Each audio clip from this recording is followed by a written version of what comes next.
Hindi short hand की practice dictation 80 शब्द प्रति मिनट गति से डिक्टेशन 5 सेकंड में शुरू होगी।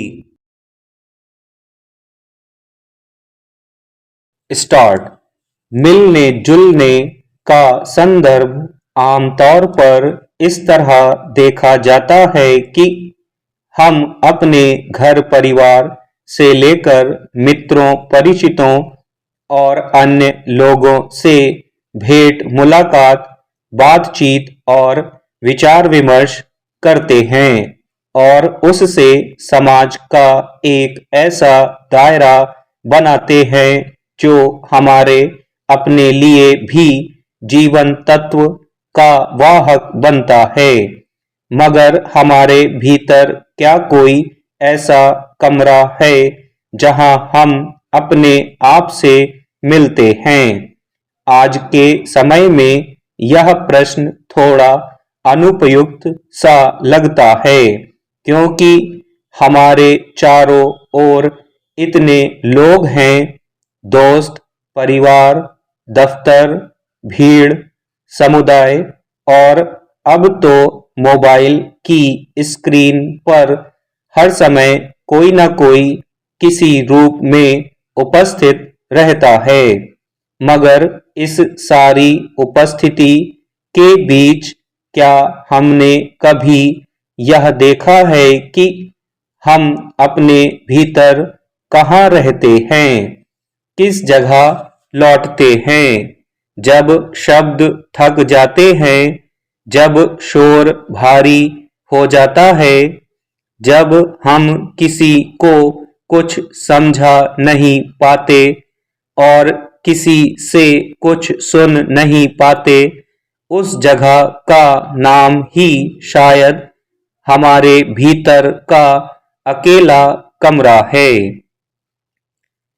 ऐसा लगता है कि हम सबके भीतर एक ऐसा स्थान होता है जहां कोई भूमिका नहीं होती, ना बेटा, ना पिता, ना मित्र, ना नेता, ना अधिकारी, ना लेखक, ना उच्च, ना निम्न।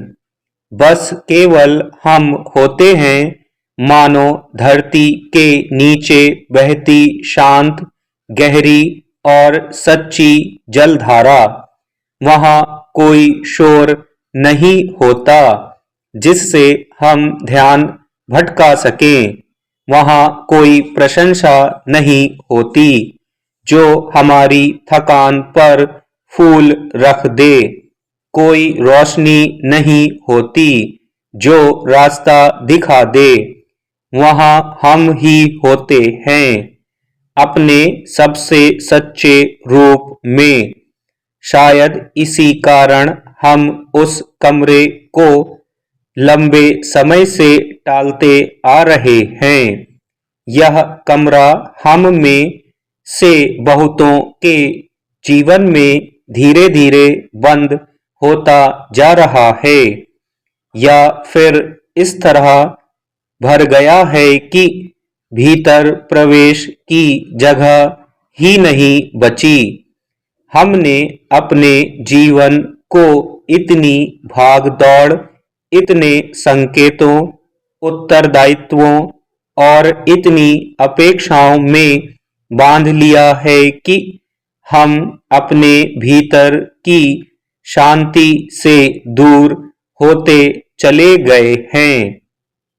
आज हम में से बहुत लोग दूसरों के लिए उपलब्ध हैं, लेकिन अपने लिए नहीं।